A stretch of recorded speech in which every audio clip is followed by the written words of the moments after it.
नमस्कार, मी श्वेता. तुम्ही पाहताय न्यूज 18 लोकमत. सकाळचे 10 वाजतायत. मुद्दा महाराष्ट्राचा मध्ये तुमचं स्वागत. आणि सुरुवातीला मोठी बातमी आहे. थोड्याच वेळात राज्य विधिमंडळाच्या अर्थसंकल्पीय अधिवेशनाला सुरुवात होते. या अधिवेशनामध्ये तीव्र राजकीय संघर्षाचे पडसाद उमटण्याची शक्यता आहे. या अधिवेशनात सत्ताधारी भाजप, शिवसेना विरुद्ध महाविकास आघाडी यांच्यात कुरघोडीचं राजकारण पाहायला मिळण्याची शक्यता आहे. तर विधिमंडळातील शिवसेनेच्या कार्यालयाच्या ताब्यावरून दोन्ही गट आमनेसामने येऊ शकतात.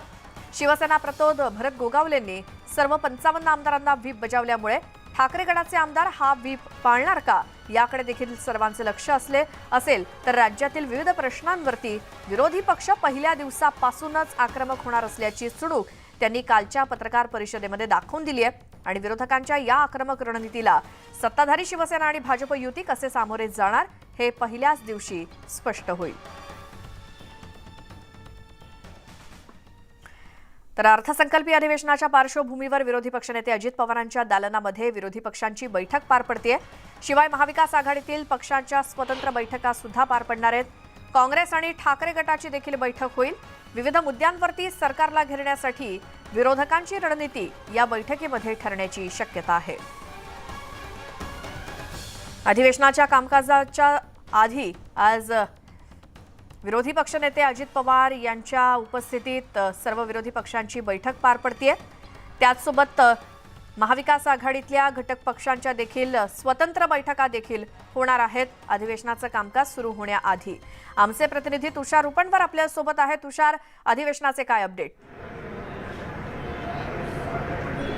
श्वेता, आपण जर पाहिलं असेल तर कोविड संकटानंतर महाराष्ट्राचं अर्थसंकल्पीय अधिवेशन सुरू होत आहे. हे अधिवेशन आपल्याला जवळपास 1 महिन्यांचं चालत असताना पाहायला मिळणार आहे. या अधिवेशनामध्ये 8 मार्चला आर्थिक सर्वेक्षण अहवाल मांडला जाणार आहे. तर 9 मार्चला या ठिकाणी राज्याचं बजेट आपल्याला उपमुख्यमंत्री देवेंद्र फडणवीस आपल्याला मांडताना पाहायला मिळणार आहे. या अधिवेशनामध्ये अनेक महत्त्वपूर्ण मुद्दे गाजणार, यामध्ये मात्र कोणतीही शंका नाही. मात्र या अधिवेशनामध्ये शिवसेना हे नाव आणि पक्षचिन्ह हे आता अधिकृतपणे एकनाथ शिंदे या गटाला मिळालेलं आहे. त्यामुळे आता ठाकरे गट नेमकं या अधिवेशनामध्ये कशी भूमिका बजावते याकडे सगळ्यांचं लक्ष लागलेलं आहे. या अधिवेशनामध्ये 13 महत्त्वपूर्ण विधेयक आपल्याला विधानसभेमध्ये मांडले जाणार आहेत. तर जे विधेयक विधान परिषदेमध्ये पास होऊ शकले नव्हते ते विधेयक आपल्याला या अधिवेशनामध्ये पास होताना पाहायला मिळणार आहे. नवनियुक्त जे आमदार आहेत त्या आमदारांची संख्या आपल्याला वरच्या सभागृहामध्ये वाढत असल्यामुळे या ठिकाणी जी प्रलंबित विधेयकं होती ती विधेयकं पास होताना पाहायला मिळणार आहेत. आज विधानसभेमध्ये जर आपण पाहिलं असेल तर सुरुवातीला राज्यपालांचं अभिभाषण होईल. राज्यपालांचं अभिभाषण झाल्यानंतर ग्रामपंचायत सुधारणा विधेयक असेल, मुंबई महानगरपालिका सुधारणा विधेयक असेल, ही महत्त्वपूर्ण विधेयकं आपल्याला विधानसभा आणि विधान परिषद या दोन्ही सभागृहामध्ये मांडताना पाहायला मिळणार आहे.